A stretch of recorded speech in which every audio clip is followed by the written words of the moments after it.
Hi friends, welcome to my YouTube channel. ఈరోజు ఈ వీడియోలో మనము ఇందిరమ్మ ఇళ్ళ కోసం అయితే ఎదురు చూస్తున్న వారికి ఇదైతే నిజంగా గుడ్ న్యూస్ అనే చెప్పొచ్చు.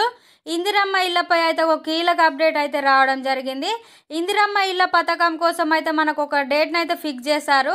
ఆ డేట్ నుంచే మనకైతే ఇందిరమ్మ ఇళ్ళ పథకం అయితే అమలు చేయబోతున్నట్టు తెలుస్తుంది. అసలు మొదటి విడతన ఎందరికి ఇందిరమ్మ ఇల్లు ఇస్తారు, ఎవరికి ఇందిరమ్మ ఇల్లులు ఇస్తారు, నెక్స్ట్ మనకు వచ్చేసి ఈ ఇందిరమ్మ ఇళ్ళ పథకానికి అసలు అర్హతలు ఏంటిది అనేది మనం ఈ వీడియోలో చూద్దాం. ఈ వీడియో అయితే చాలా ఇంట్రెస్టింగ్గా ఉండబోతుంది. వీడియోని ఎక్కడ స్కిప్ చేయకుండా చూడండి, మీకైతే అన్ని అప్డేట్స్ అయితే తెలుస్తాయి. ఇలాంటి ఇన్ఫర్మేషన్ మిస్ అవ్వకుండా చూడాలంటే మన ఛానల్ని సబ్స్క్రైబ్ చేసుకొని చూడండి.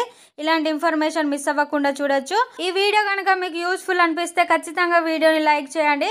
ఇన్ఫర్మేషన్లోకి వెళ్తే, తెలంగాణలో కాంగ్రెస్ పార్టీ అధికారంలోకి వచ్చిన తర్వాత 6 గ్యారంటీల అమలుపై అయితే ప్రత్యేక దృష్టి సాధించింది. 6 గ్యారంటీలో భాగంగా ఇప్పటికే 4 పథకాలను అయితే ప్రారంభించింది.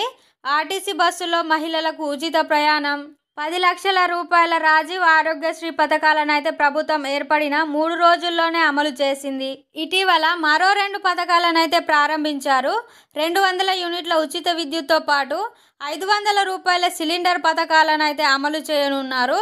ఇప్పుడు మరో ప్రతిష్టాత్మక పథకాన్ని కూడా ప్రారంభించేందుకు రాష్ట్ర ప్రభుత్వం అయితే సిద్ధమవుతోంది. తెలంగాణలోని ప్రతి నిరుపేద కుటుంబానికైతే ఇల్లు ఉండాలన్న లక్ష్యంతోనే ఇందిరమ్మ ఇళ్ళ పథకాన్ని అయితే ప్రారంభించబోతున్నారు.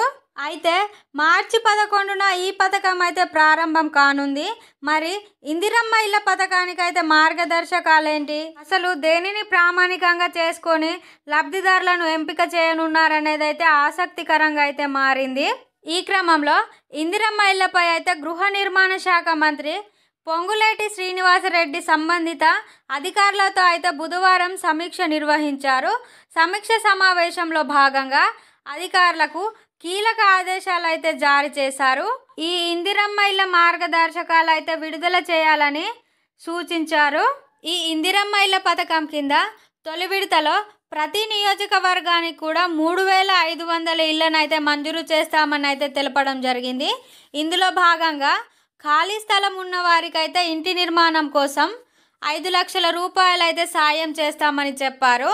కనీసం 400 చదరపు అడుగుల్లో ఇల్లు నిర్మాణం జరిగేలా చూడాలని అయితే అధికారులను ఆదేశించారు. అయితే మనకు ఇందిరమ్మ ఇల్లు రావాలంటే అసలు మనకు ఉండే అర్హతలు ఏంటిది అనేది మనం ఇప్పుడు చూద్దాం. ప్రజాపాలన దరఖాస్తులు, రేషన్ కార్డు ఆధారంగా లబ్ధిదారులను అయితే ఎంపిక చేపట్టాలని అధికారులను అయితే మంత్రి పొంగులేటి గారు అయితే ఆదేశించారు. మనకు తెల్ల రేషన్ కార్డు ఉండి ఇప్పటి వరకు కూడా మనకైతే సొంత ఇల్లు లేని వారికైతే ఈ పథకం అయితే వర్తింపచేయనున్నట్లయితే తెలుస్తోంది.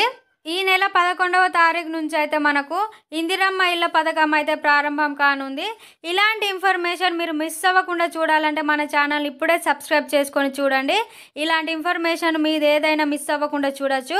ఈ వీడియో కనుక నచ్చినట్లయితే ఖచ్చితంగా ఒక లైక్ చేయండి. Thank you for watching.